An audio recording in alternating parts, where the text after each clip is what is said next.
a project with North Ransom High School teaching kids the value of trees with Friends of Trees, and then in partnership with the Coalition and the Neighborhood Association. So thank you. It's an example of how this program brings communities together. Thank you. Good morning. Charles, go ahead. Thanks for hello. Live. I'm Charles Johnson, and I want to thank Commissioner Novick for bringing up the larger issue of potential changes in the water system. But I think the most important thing to do here is to thank Cameron Harrington and Paul Kavanaugh, young leaders and neighborhood activists, for this continued QUIS work. I think actually we should give them a hand right now. Here's a big clap for them.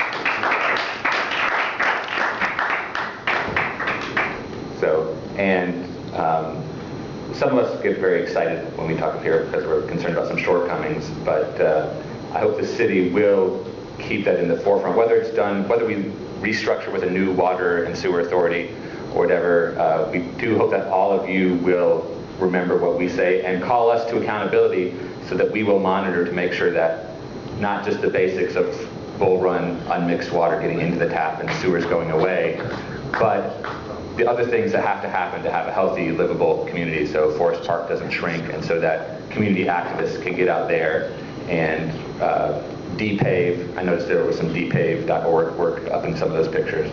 So when we yell at you and we make you feel uncomfortable, you're perfectly welcome to talk to us after council and be like, why didn't you get to talk to Kent about what they're going to do with their new water authority? Thank you. Thank you. Thank you. Hi, City Council. I have about... Put your name back into the record here. My name is Mary Rose Lenore Eng. A few things. Can we in the future have water at this table for your activists? The more passionate we get, I think the more we might get some dry mouth up here. I'm getting over my stage fright personally. So while we're talking about water, just water for the humans, because humans need water. Drinking water is good. Yeah. I love well water. I love all water. I mean, to be sarcastic, I would say, why don't we just give all the water to Nestle? But since my mom was on a Nestle boycott when I was like 3 years old. Mary, I want you to testify to this item if you would. Well, I want the watershed information in a blind, dyslexic, sign language, multi-ADA availability, because I have a panic attack related dyslexia sometimes, like if I'm under a lot of stress, like if the police beat someone I love, for instance. So I would really benefit if there were a sign language interpreter as well as an audio summary or cap of what is actually going on with our water. And then thirdly, I wanted to point out that the thing about the plastic near water is plastic is an endocrine disruptor and it's carcinogenic. So I'd appreciate no carcinogens near our water, just overall to be generalized. And thank you for everything you do in environmental leadership. I think that the tendency to presume that our government is doing things carefully and honorably is a lovely sentiment. However, we should find out more, and if some people are excluded from availability of information in the kind of accessible format, for instance, book on tape or compact disc or an MP3 or a YouTube.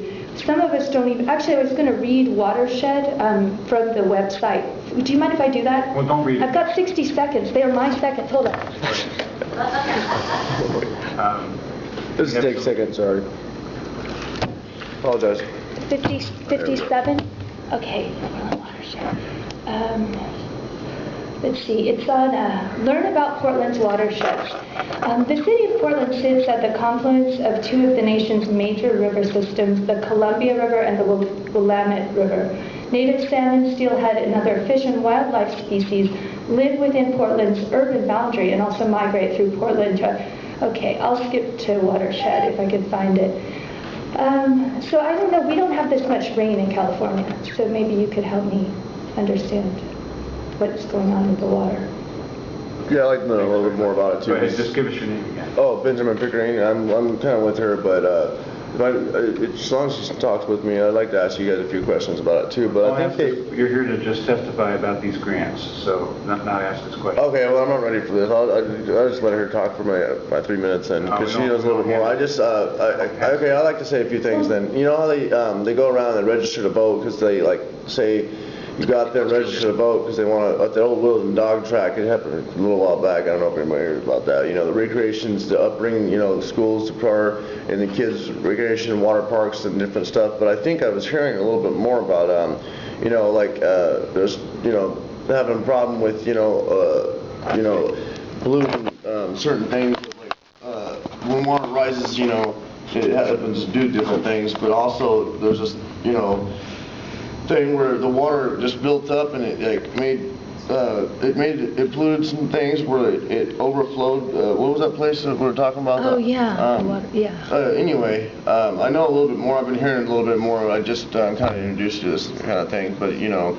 you guys, if you're registered to vote or whatever, but I mean, I have my own input about what I hear about things. I'm pretty smart about being in the field of understanding people. But if I had a little bit more detail on it, you know, I just, you know, so sorry, didn't have much to say. But anyway, go ahead. Thanks very much. Thanks. for coming.